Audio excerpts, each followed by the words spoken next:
Welcome to Saltgrass, a show about how local communities can engage with the climate crisis at a grassroots level. My name is Ali Hanley. In today's episode, I have a chat with local soil scientist Jess Drake. Jess is a consultant in soil and environmental regulation science. She is a science educator with a blog and is quite active on social media, which is how I came across her. She loves soil and she's passionate about helping other people understand and start to love their soil too. In this interview, we chat about her life and career, how soil health plays into climate change and what role soil management can play in mitigating climate risk and sequestering carbon. We also have a chat about what people can do to create better soil in their own backyards. On the day of the interview, I went to her house and we sat in her yard with cups of tea next to the chicken coop for our chat. That's what you can hear in the background now, and you will hear throughout our interview the sounds of the birds that inhabit her trees, her chooks, and a little bit of wind sound. We actually sat next to the chicken house for some wind protection, which unfortunately wasn't always successful. You can see photos of this day on the episode page at saltgrasspodcast.com. I also have links to her blog and other resources in the show notes of the podcast, so head over there if this conversation inspires you to learn more. As ever, before we begin, I would like to acknowledge that Saltgrass is produced on Jara country. Jara country is the traditional home of the Dja Dja Wurrung people, who have been the custodians and caretakers of this land for tens of thousands of years. We thank them for the care they have taken and continue to take of country. Always was, always will be Aboriginal land. Sovereignty was never ceded. Salt of the earth. Salt. Grassroots. Salt of the earth people. Grassroots change. Saltgrass.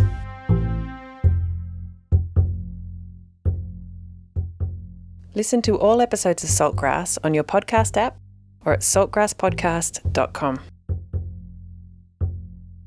So I would describe myself as a soil scientist. I went to uni to do environmental science and I didn't really know what I wanted to specialise in. And I was trying out a whole bunch of different courses to see what part of environmental science I really wanted to do. I had this situation actually when I was doing a course, really hated it, and the only other course I could go into was soil science. It was the only other one I could fit in my schedule, and I was like, oh man, this is going to be so boring. As a subject, yeah.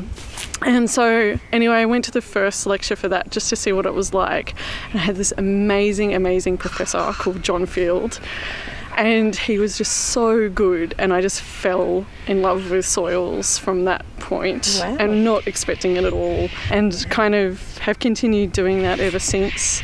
I ended up doing a PhD on restoration and rehabilitation of soils. I have worked in soils since I left uni in some way or another. And now I still do soils, but I also do a lot of environmental regulation science. So it's kind of the nexus between science and policy, where science can help inform policy or law or regulations, or how they can be practically used on the ground.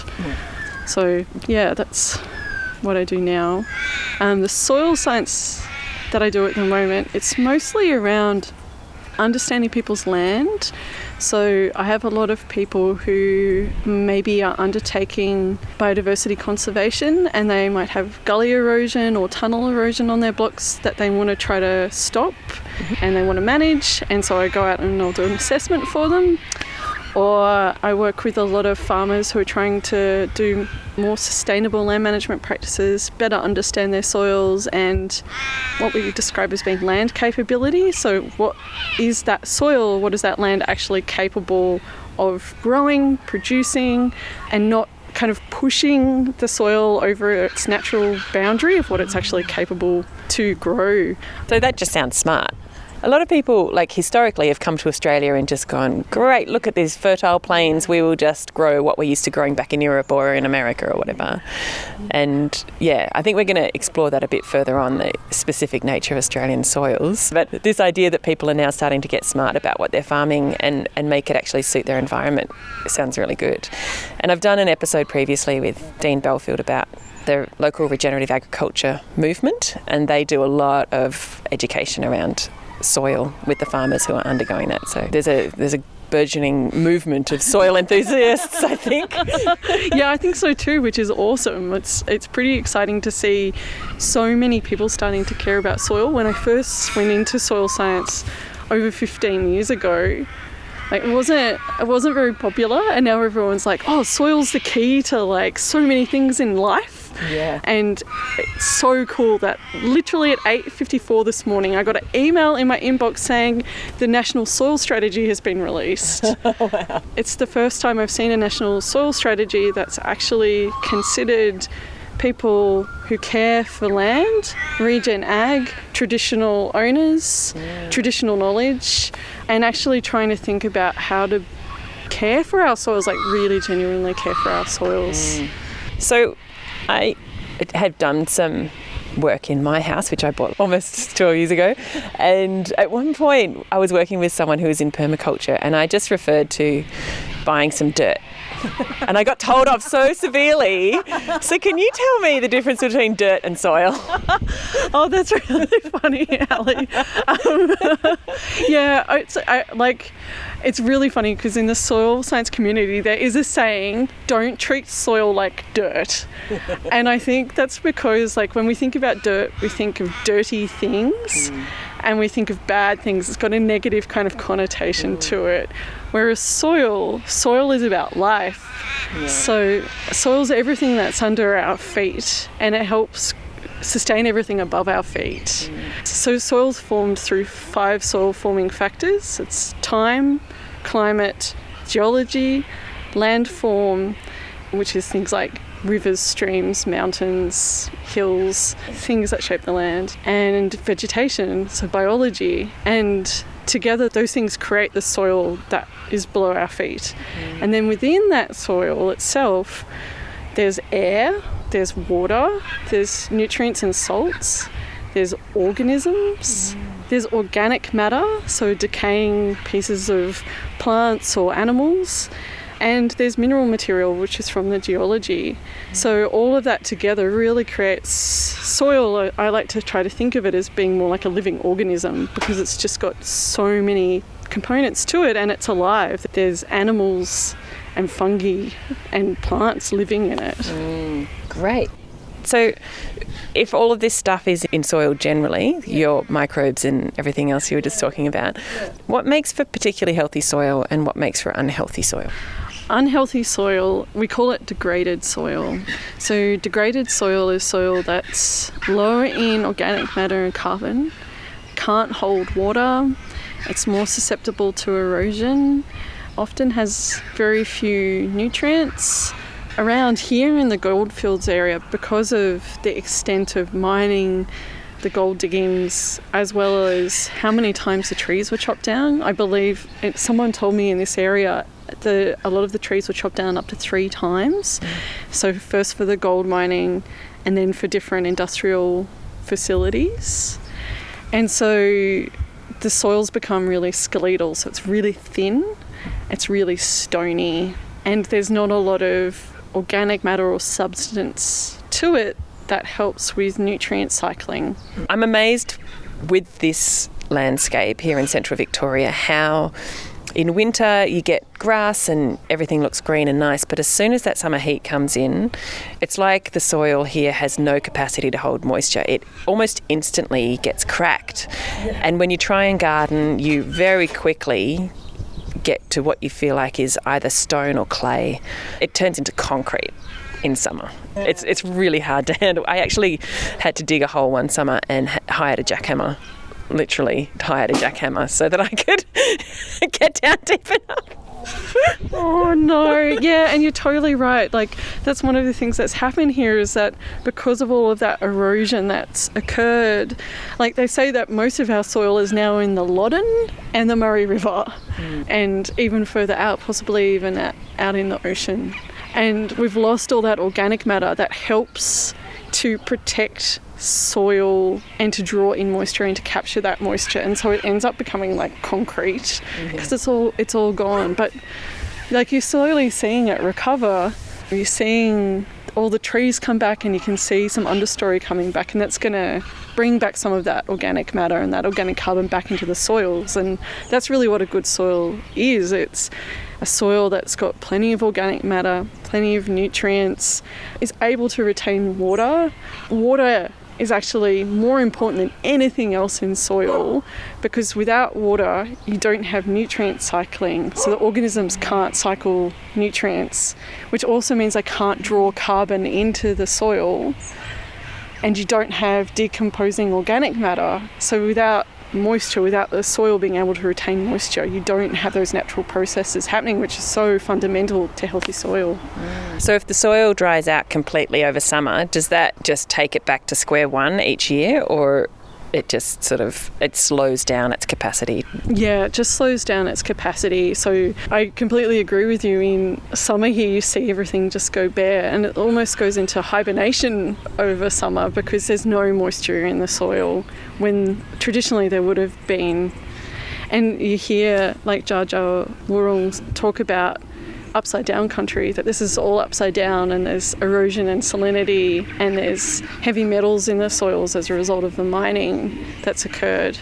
And that's what it is like you can walk around and you see these mullock heaps or these piles everywhere. It's the soil that's been turned upside down on top of their country. And so you bought this place 3 years ago, and we're sitting in your backyard right now, and people will hear the chooks in the background and all the galahs and whatever other birds are around. Yeah. But you were just telling me earlier that you've had to deal with the long ago results of mining in your backyard. Yeah, that's right. So my yard is really interesting. We actually have soil. So down to the back of the block here, I've got some fruit trees growing, and that's all in soil, which is amazing. Lots of people say there's no soil around here. There is soil, it's just not everywhere anymore. But then to the front of our house and to the side from where we're sitting, I have mine tailings. And I have two different types of mine tailings. I have sandy mine tailings and I have shaly mine tailings. And they're really high in arsenic. And that arsenic comes from two different places. So arsenic is naturally occurring in this region. So it's naturally in the soils and it's naturally in the geology. But what happened with the mining and the history of the gold mining is they used arsenic to extract the gold, but also as a result of the processing of the rock to get the gold out, they increased the concentration of arsenic in those tailings. So they're really, really high in heavy metals, and you can't eat from it.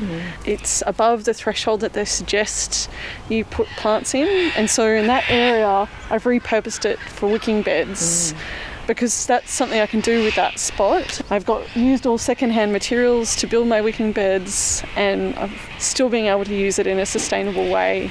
In front yard it's sandy tailings, and I decided to plan it all out with natives and mulched it, and I mulched it to try to get the water back in the soils, or the water back into the tailings, in the hope that we could kickstart nutrient cycling in the tailings. So for those who don't know, wicking beds are a type of raised garden bed that have a very efficient use of water, and it does not allow the plants to reach their roots into the soil at all. It's really sad as a soil scientist going, I can't put the plants in the ground. So how did you know that there was arsenic in your soil? Is that because you're a soil scientist and you were able to test it? So a normal person moving here may not know. No, normal people that move here have no idea. And in fact, not long after I moved here, someone got referred to me because they were concerned about possible arsenic and mine tailings in their yard. And I went over to their house and had a look, and there's a service that's based in Sydney where you can send 5 samples and a $20 note, and they'll test it for you, and the tests include arsenic and mercury, which are the things that we have to worry about the most in our area, and that's called VeggieSafe.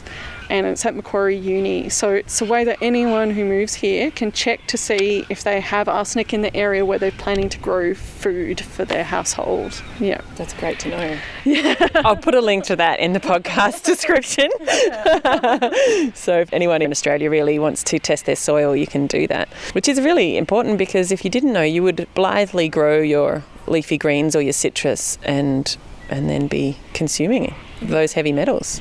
Yeah, that's it. And there's an amount in the soil that's safe, and then there's an amount that isn't safe. So this is talking about those amounts that aren't safe. And so VeggieSafe will send the report back to you, and it says, this is what's in your soil, and this is that threshold. And it's a threshold in soil, it's not what's in the plant, because it's really hard. There's not a lot of science about the uptake of heavy metals into different types of plants. We know that it happens in those plants, but not the exact amount. And in the soil, the heavy metal might be in different forms. It could be in a form that's really plant accessible, so the plant can easily get to it, or it might be in a form that's more sequestered, so being hard to access by plants and other organisms in the soil. But that accessibility of metals or of nutrients and salts, anything that's in soil, including carbon, it changes over time as you go through nutrient cycling. So just because it's not accessible at one time doesn't mean it's not going to be accessible later. So it's hard to kind of understand where you are on that cycle. You mentioned carbon in the soil as part of the organic matter. I hear people talking about poorly used soil contributing to climate change by releasing carbon, and well-managed soil being an opportunity to sequester carbon. Can you explain a bit more how carbon works in soil? Yeah, so I think what's happened in Australia with our soils is we've lost a lot of carbon in our soils. I've been thinking about this a lot, and we really have lost it as a result of colonisation, of European colonisation. So we've come in and we've undertaken agriculture that's not appropriate for our soils. We've undertaken development. We've done massive amounts of deforestation and huge land use change. And we're mining, we're undertaking all these big scale things, big scale change. And as a result of all of that, the vegetation's changed. And with that change in vegetation, there's a change in the soil, because the two things are interconnected. And that soil's become more exposed to the climate, to air, to water. And we're pulling the soil over and over and over, tilling it. And with that, we're releasing the carbon. So the carbon is being released into the atmosphere as gas, but it's also being washed away as a result of erosion. And so we're losing the sponginess of our soil. I love how Bruce Pascoe talks about how they talked about a lot of the soils used to be a sponge, and we've lost that sponge. And that's where the carbon is so important. It's creating that sponge. So as a sponge, you mean it literally is spongy, like it's soft and sort of bouncy, but also it can absorb. Yeah, that's right. So as a sponge, it can absorb water, it can absorb nutrients, and it can absorb carbon. So what we really need to think about with carbon sequestration is recreating that sponge. So it's adding water and organic matter in some way of management. There's all sorts of different ways back to our soil, so that our soil can draw carbon back into it and pull the carbon out of the atmosphere and put it back in the soil where it should be. So there's a few different ways that can happen.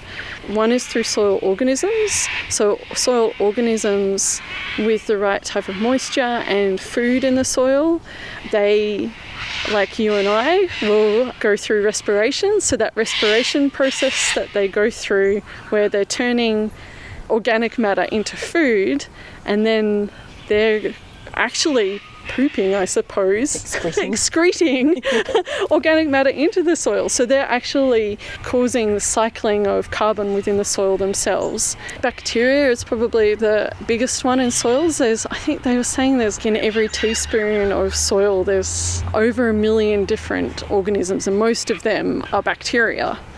And so bacteria will go through that process where they're degrading organic matter that's in the soil and utilising it for food, and then that excretion helps to bind soil together. It actually goes into the soil matrix itself and helps all the nutrients and the clays and mineral material all bind. It's when you've got the carbon binding all the soil together That's what you really want with sequestration. You want the carbon to help bind the soil together, and that itself helps to continue with the sponge formation. So if you have binding, you've got more water going in, you've got more nutrients going in, you've got more carbon going in, and so you end up getting this nice constant process of getting more carbon in. What releases the carbon again? Like how long will the carbon stay there? So that is a really good question, because just like the heavy metals, which we were talking about before, carbon goes through cycles.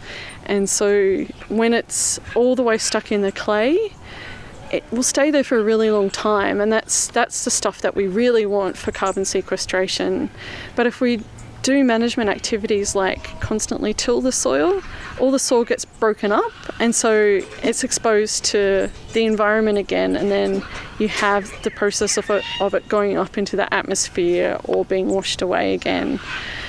But the other thing that can happen is that it naturally cycles. So you've got carbon constantly being broken down into smaller and smaller carbon chains and different types of carbon by different level of organisms. So you've got your worms at your starting point kind of breaking down the big bits of organic matter, and then maybe the next organism might be something like, beetle or something will eat their excretions, and then you have the microorganisms with that excretion, or the fungi, and then you're getting smaller and smaller pieces of carbon in the soil. So you kind of got this continuous spiral, I suppose, of breaking down carbon into the soil until it's at that point where it's actually helping to bind the soil together.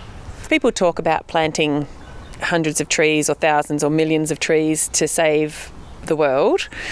What role do trees and other plants play in that? And how useful is it to actually plant 1 trillion trees? Yeah, vegetation is so important for soils. Vegetation, any type of vegetation, really will help to protect soils. It protects soils from the water and from the wind, so that's helping protect those losses that might occur from soil. But it also helps to draw carbon down into the soil. So where you have all those roots and those root systems in soil, there's all these organisms that live around those root systems, and there's being water drawn into the soil, and there's nutrient cycling happening, and that's where a lot of those carbon cycles are also occurring in the soil, is at that root interface. And then you have organic matter falling off of your trees or coming off of your vegetables into the ground, and that's providing that food for the organisms that are then going to use it to get the carbon back into the soil. So vegetation is so important for soil, and really the two are so interconnected, you can't have one without the other. Part of the tree's respiration is to literally draw carbon out of the atmosphere and then utilise it. And I guess it then gets locked into its cells and its biology and then falls to the ground and becomes part of the soil, unless we burn it or whatever else we do. And I guess they also create all the ecosystems that then support all the animals, who are also carbon creatures. We're all made of carbon, aren't we? Yeah, exactly. Yeah, that's it. I'm not so sure, but I remember reading some research at one point about how much carbon a tree can actually put into soil as well. Like plants do put carbon themselves into soil from that respiration activity as much as from that organic matter that comes from them as well. Because I think a lot of people, when they think about planting trees, they're just thinking about that respiration cycle, but what you're actually saying is that there's so many more layers to that, including at the root level and how the trees sort of support the rest of what happens in soil. Absolutely. What human activities impact our soil and at what scale? And what do people maybe worry about that they don't need to? Yeah, that's really interesting. So I think I was saying before, European colonisation has had the greatest impact to soils and at a big scale through primarily deforestation and inappropriate agriculture for our land capability. So I was talking about land capability before, what our land is actually able to produce sustainably. And I think the biggest ones for me really are that broad scale industrial agriculture, where there's been a fixation on getting as much out of the soil as you possibly can, to the point where soil has become degraded. It doesn't take moisture anymore. It becomes hydrophobic, so the water can't get into the soil. It repels it. Yeah, it repels it, yeah. And there's no organic matter left. That sponge is gone. So in terms of the permaculture and organics and biodynamics movements, and even regenerative agriculture, it's all about building up healthy soil. Yeah. And what does industrial agriculture do differently, like to keep their soil that's completely depleted functioning for them and producing huge crops? What do they do? Yeah, that's a really interesting question. What we really see with that agriculture, or unsustainable agriculture is what I'll call it, is the amount of inputs that occur in those soils, and often mined or synthetic inputs to keep the plants alive but not keep the soil alive. So things like phosphorus that's often synthetically made, or it's taken from a mine and then it goes through this acid process to make this super concentrated superphosphate. Or same with nitrogen. One of the things that happens a lot is the addition of gypsum. So gypsum is a calcium salt, and it helps to bind soil together. So that's when the soils have been so degraded that they don't bind, they don't clump, they don't have that sponge, and so they add gypsum to it. Or sometimes these big farms will just keep buying up more land and then using more and more and more. They've depleted one, so they'll move on to another. But these, I'm talking about really poor stewardship of the land here, and I think there's a real cultural shift by a lot of farmers who care about their land to go towards more sustainable practices. So a lot of the sustainable changes aren't just happening within organics or biodynamics and permaculture, it's happening in those traditional farms too. They're going, oh man, climate change is real.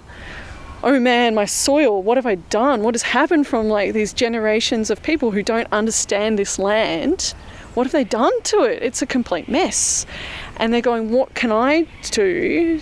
How can I contribute to caring for my land, but still being able to produce something and to feed people?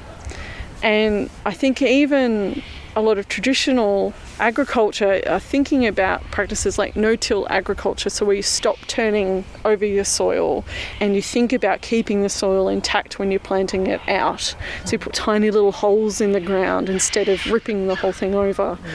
Or you have the smoke haze every year with the crop stubble that's burning, so that's the little bits of plant that's left in the ground after harvest. And a lot of them are stopping burning, and instead they're letting that incorporate as organic matter back into the ground. So there's these changes that are starting to happen, or are happening on a bigger and bigger scale in Australia. And I can see there's a real movement towards changes across the agricultural space in general. And I think some of the other things that I get really worried about with soils is, and with agriculture too, is we don't really think about how water and soil are interconnected. So with a lot of agriculture in Australia, especially in the Murray-Darling Basin system, where we're stealing that water from the environment to put into agriculture in places that maybe it's not capable of. Like, there wasn't that water there before. Why are we putting that water there now? It's not sustainable. It's not an appropriate place to be doing that agriculture, right?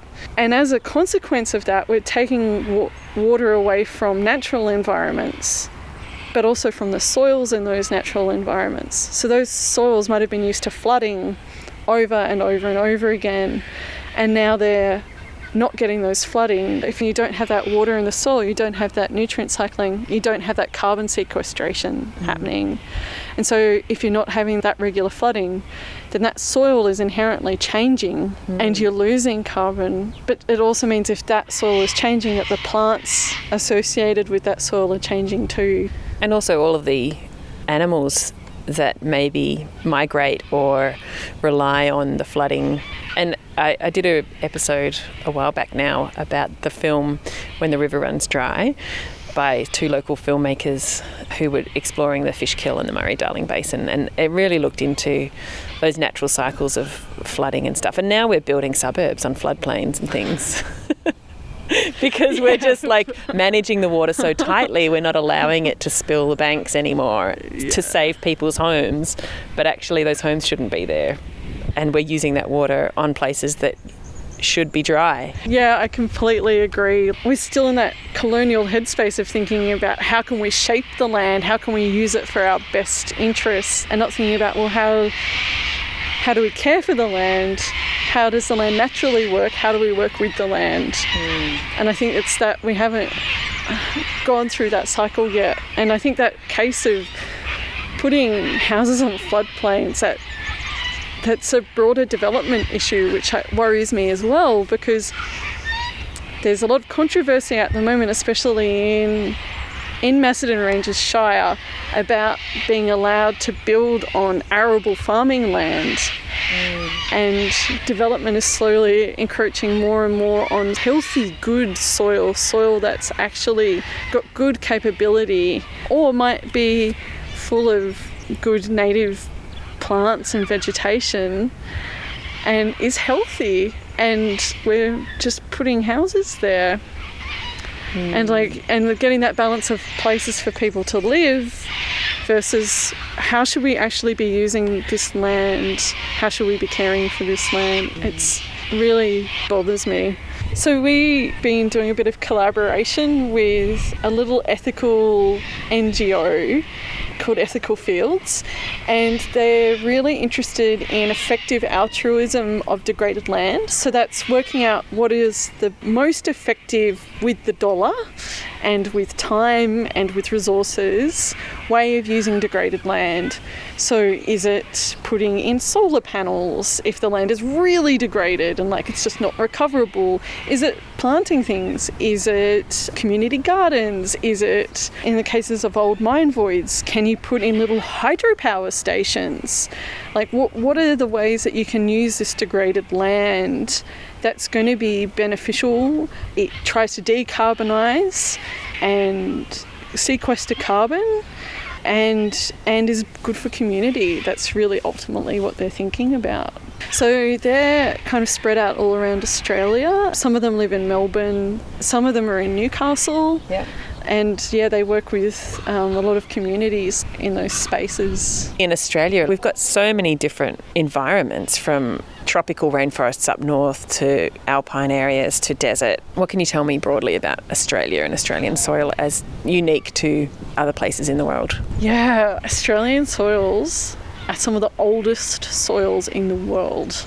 And because they're so old, they're naturally pretty poor if you think about it in a European agricultural context. So they don't have a lot of nutrients, they don't have as much carbon, they don't have as many organisms as maybe soils in Europe. And we've done this thing where we directly compare our soils in Australia with soils overseas, soils in North America or Canada or Europe, and you can't do that because our soils are so different. They're formed through completely different processes. They've been here in a geological sense a lot longer than a lot of the soils in those countries.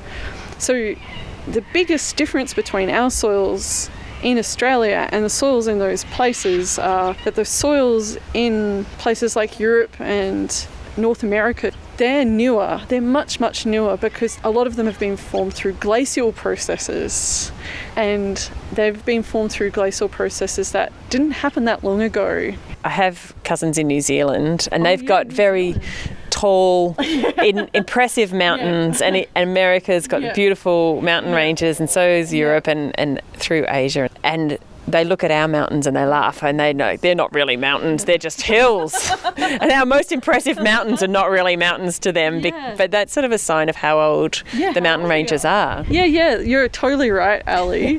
Yeah, completely right. Yeah, we've just had so much weathering in Australia, just that constant rain and wind and rain and wind and rain and wind. But the roundedness, you know how you see pictures of Mount Kosciuszko and it's really round, it's not this big tall peak.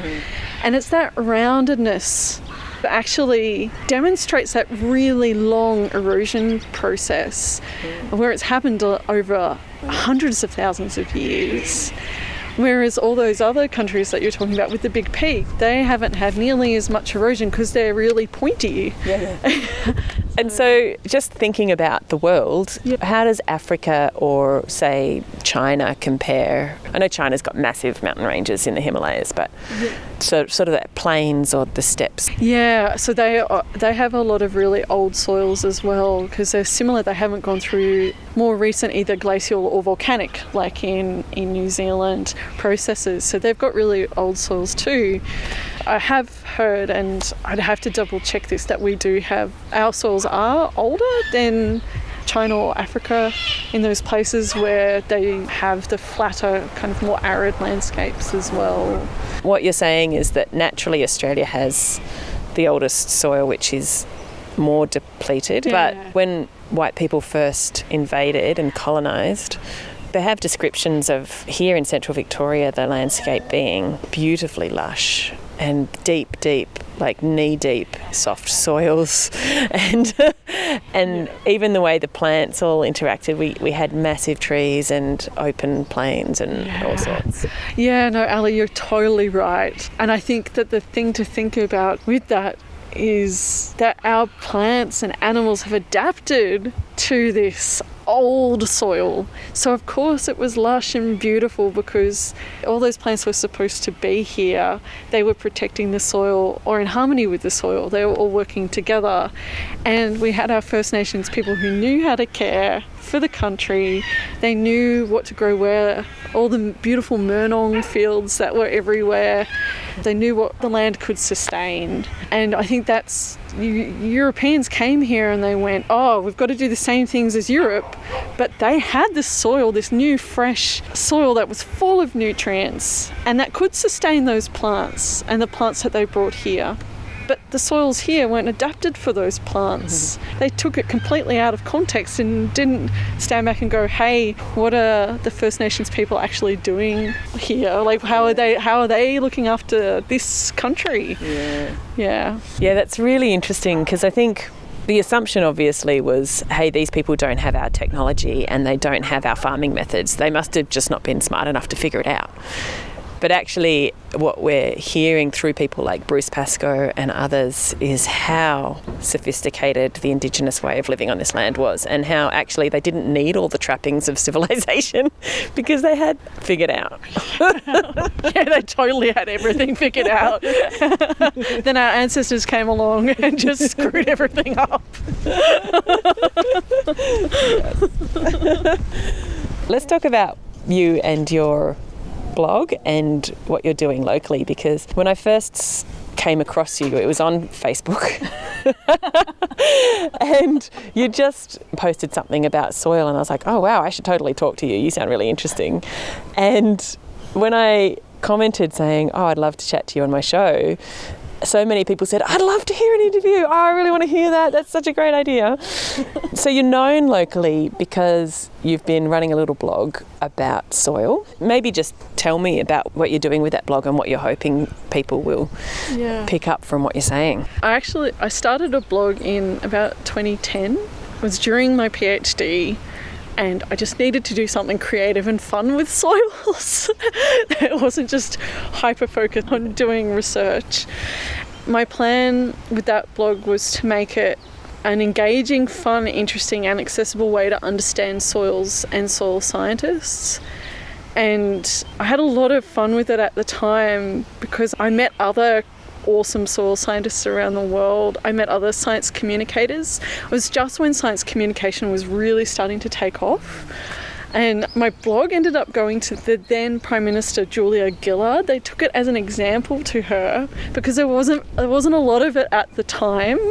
That was amazing. That's amazing. Yeah, that's and really cool. I got invited to like conferences and it was just it got big and I'm neurodiverse and it got a bit too much and I actually stopped doing the blogging for quite a number of years because I just didn't have the social energy to put into it, but it's something that I really love doing. I love science communication. I'm really want open, accessible science for anyone. People should be able to have access to that knowledge.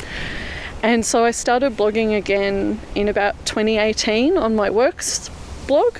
And so I work at a small environmental consulting company called Murraying Earth Sciences. So it means mud in Wiradjuri. Jules, who started the business, lives near Wiradjuri country and has Wiradjuri friends, and so that's where the name came from. Where is it? So she lives in Canberra. Okay. But Canberra is actually Ngunnawal country. Yeah. So yeah, I started blogging again on there, and first I started blogging about, I did a series called Climate Change in Your Backyard. And I started talking about things you can think about with climate change adaptation in your own backyard. So again, we're sitting in my backyard. Thinking about climate change adaptation is I've put in some rainwater tanks, and I'm also privileged to be able to do that because it does cost money and not everyone can afford to do that. So then I've also thought about things that other people can do that don't cost so much money as well. So thinking about the type of plants you put in your yard.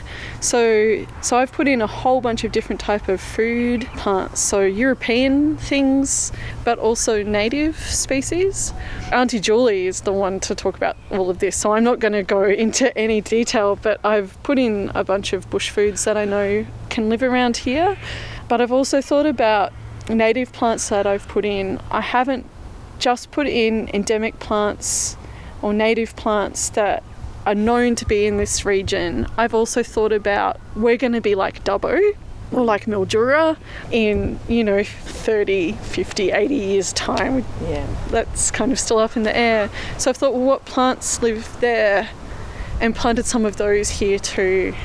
I've gotten some kangaroo grass seeds that have come from that area and planted them here because they should be more adapted to those sort of conditions that we're expecting.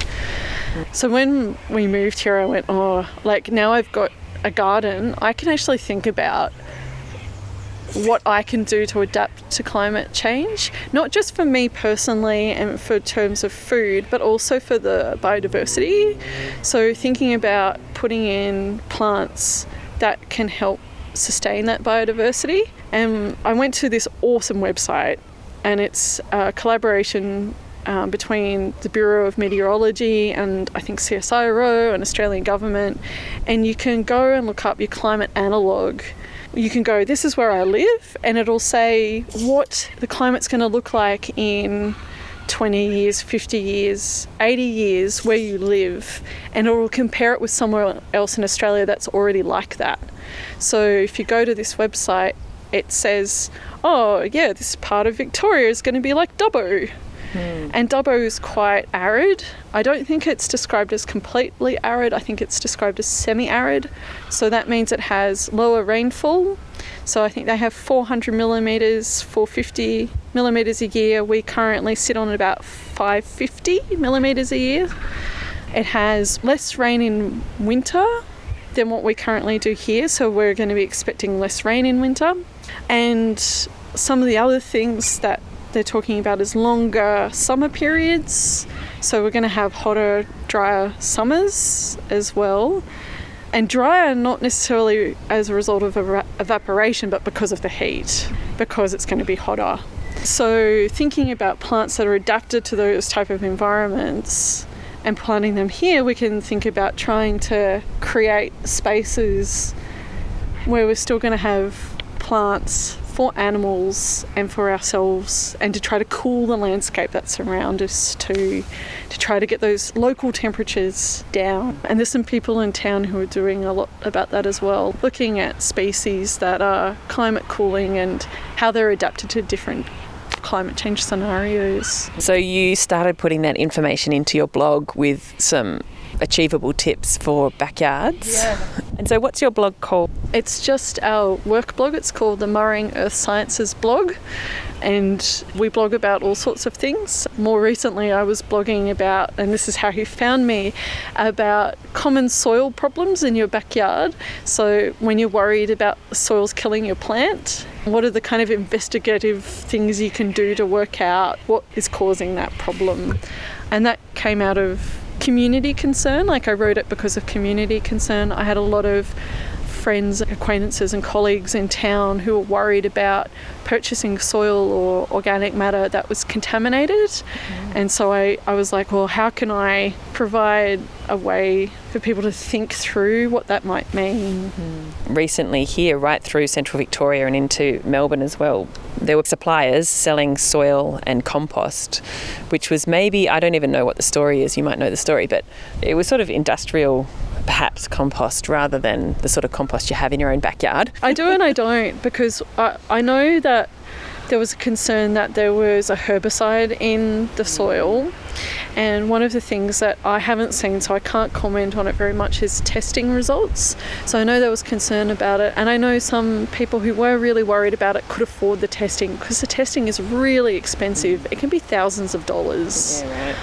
And it's really not accessible. And it's the responsibility of the person who removes that soil and then sells that soil or that organic material to ensure that it will not be a risk of harm to human health or the environment. It's their responsibility legally. And so, like, really that onus for paying for those tests should be on them, not on the individual.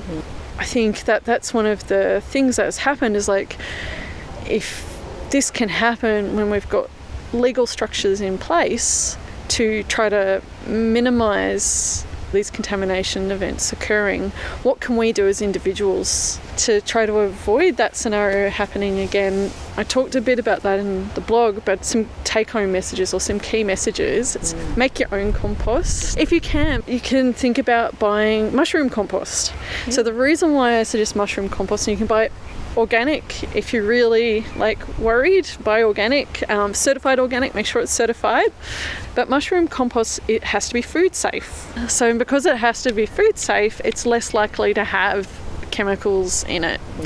A lot of the compost I've used when I've had to bring stuff in because I'm not making enough from our own compost setup has been mushroom compost, because I know it's likely to be nice and clean. Some of the things people can do to protect soils, care for soils, help carbon sequestration is plant things. If you've got space to plant things, plant things. Plant things in pots, plant things in ground, plant things. Plant things everywhere. Or if you don't have space, and a lot of people don't, or a lot of people don't have access, or they might not be able to physically be able to do that either, is to think about community organisations that do that type of work. So join your local land care.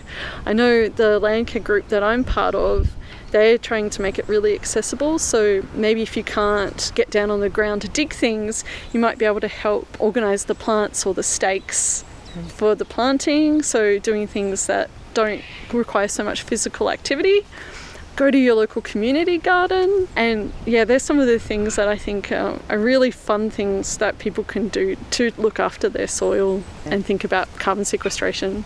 So people can make their own compost, and you can apply that in your garden where you're growing non-natives, but don't put it where you're growing natives because the natives might get shocked from all the nutrients. But you can use mulch, so rock mulch or weed-free mulch for your native, and that helps lock the moisture in the soil and also provides food to your soil organisms as well. So you're starting to get that nutrient cycling and then that carbon sequestration, and it protects the soil from wind and rain. And the other thing is to learn from the traditional custodians of your country. Like, what did they do? How did they manage their land? How do they want you to care for their country as well? And really listen to them and learn from them. That idea that you can shock your natives with too much nutrients really brings back that point you were saying earlier about how Australian soils are really different to places in the world that have newer soils, and how much our plants have adapted to these soils. They don't want that much. No, they need some nutrients to grow, and in some areas, like the mine tailings that I have in my front yard, I had to give them a little bit of specially formulated native plant fertiliser which has got low amounts of nutrients in it, because I knew that those tailings were very unlikely to have any nutrients. So that was to just give them a little push to help them to get started and then cycle their own nutrients through. But our plants are adapted to this environment, and adding richness to them is not always a good thing. Yeah. So you're not just a blogger and social media soil expert. Tell us a little bit about the business that you're in and what you guys do. I would say that I'm a consultant in soil and environmental regulation science, and my co-worker Jules, she owns the business on paper, but what we are doing is working in a more collaborative, cooperative sort of way. So we all bring work in and we share the work with each other, and we share the money that comes in a fair and transparent way, and we help each other bring in work. We all have different skill sets. Jules is actually a geochemist, environmental chemist, so her speciality is understanding how chemicals move through the environment. And that's not just human-made chemicals, that's things like nitrogen and phosphorus. Yeah, and arsenic, exactly. So that's what she does. Whereas I do the really kind of like hardcore soil sciencey stuff, like understanding how soils work or doing the erosion assessments. So some of the work we're doing at the moment is with federal government, and it's on chemicals and how chemicals might impact on the environment in a negative way. And so Jules is doing all the science behind that because that's what she does. But then I'm doing the translating the science into a policy and like legal context. So kind of merging the two together to provide something back to federal government that's going to be useful for them. It's got the hard science backing, but that they can use it in a practical way within the legal structure that they've created. Yeah. Well, that brings up a whole nother suite of questions about policy and how the law impacts our use of soil in a country like Australia, and other countries around the world have different laws, obviously, and particularly how our government helps or hinders our use of soil. Yeah, that's an interesting question. I think it could be a whole nother topic. Yeah. Yeah, and like I reckon like talking to someone like Anne Paulina, who talks about the law and the law, I think that's a really important person to talk to. Maybe what I'll ask is, do you see your science education and your blogging as impacting how you communicate to politicians? Because they're people who are not trained in it, you know, so you're trying to communicate with people who don't have the scientific background. Yeah, I think so. I think the science communication really helps with how to think through the real hard technical things and try to explain it in a way that's easy to understand and that has real world meaning for people. So it's not just about, scientists get trapped in the like, well, we know that this is happening, so why don't people just do it? And that's what people always say about science communication. It's stepping out of the science and going, okay, so we know these things, we'd like people to change. How do we make it relevant to them? How do we communicate it in a way that's actually going to be useful?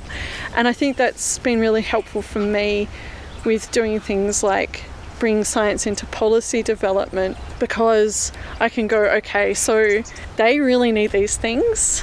They need to understand it in this way. How can I communicate the importance of these issues to them in a way that's going to be relevant and useful and is simple and easy to understand? And so I think it's definitely helped with having conversations with people. Absolutely, yeah.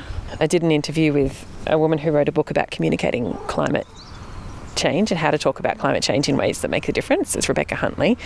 And it's really interesting how to make it relevant to people who maybe have zero interest in science or an intolerance of science and don't want to know about science.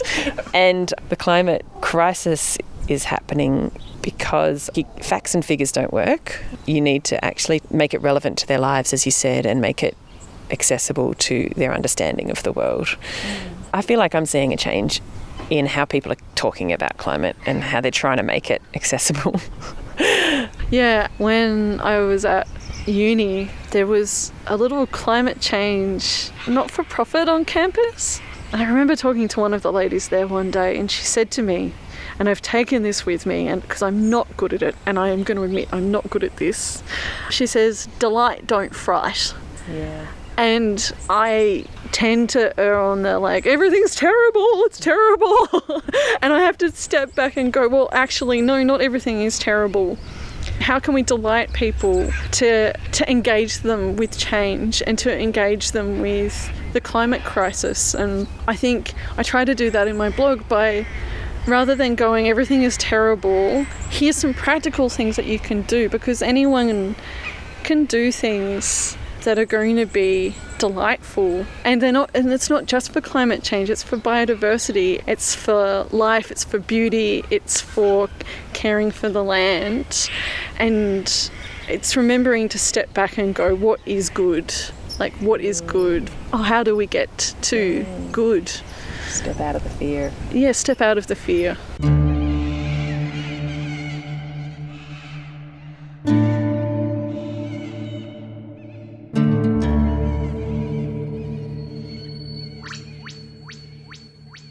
So that was Jess Drake, consultant in soil and environmental regulation science, science educator and blogger about all things soil.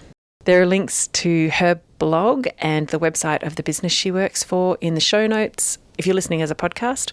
If you're listening on the radio, you can go to saltgrasspodcast.com for all of those things. Don't forget you can follow us on Facebook and Instagram, and please subscribe to our email list to get reminders and updates about the show. Again, you can do that by going to saltgrasspodcast.com. This program was made possible with support from Main FM and the Community Broadcasting Foundation. Find out more at cbf.org.au. My name is Alison Hanley. Thanks for listening. Salt of the earth. Salt. Grassroots. Salt of the earth people. Grassroots change. Saltgrass.